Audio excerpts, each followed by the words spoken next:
Arestado ang isang lalaki matapos ang isang mauling incident na naganap sa Urban Deca Homes, Barangay Banilad, Mandaue City, bandang alas 11:45 ng umaga noong Enero 5 taong kasalukuyan. Ayon sa ulat ng pulisya, isang concerned citizen ang tumawag sa himpilan kaugnay sa umano'y pananakit.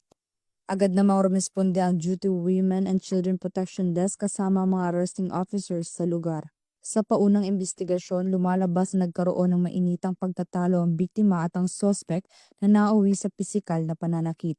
Napag-alaman din na bago pa ang insidente ay ilang beses nang sinakta ng sospek ang biktima bunsod ng matinding selos. Kinilala ni Police Major Mark Mamak Navales, Station Commander ng Police Station 4 Mandaue City Police Office, ang biktima na si Tracy, 30 taong gulang at ang sospek na si Dave, 26 na taong gulang kasalukuyang nanunuluyan sa isang hotel sa Cebu City at Tubong, Surigao City.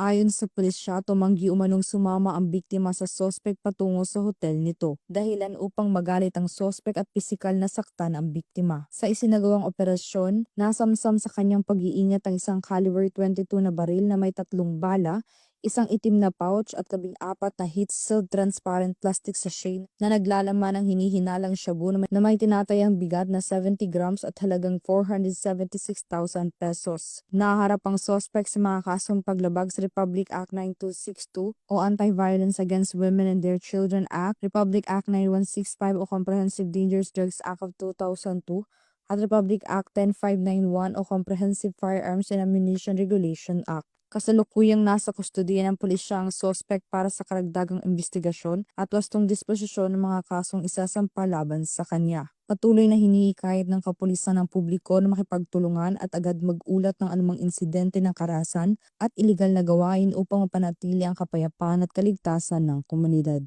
Mula dito sa Mandaue City Police Office, ako ang inyong Police News Network Correspondent, Patrolwoman Judith Nicanor, alagad ng batas, tagataguyod ng Balitang Pulis.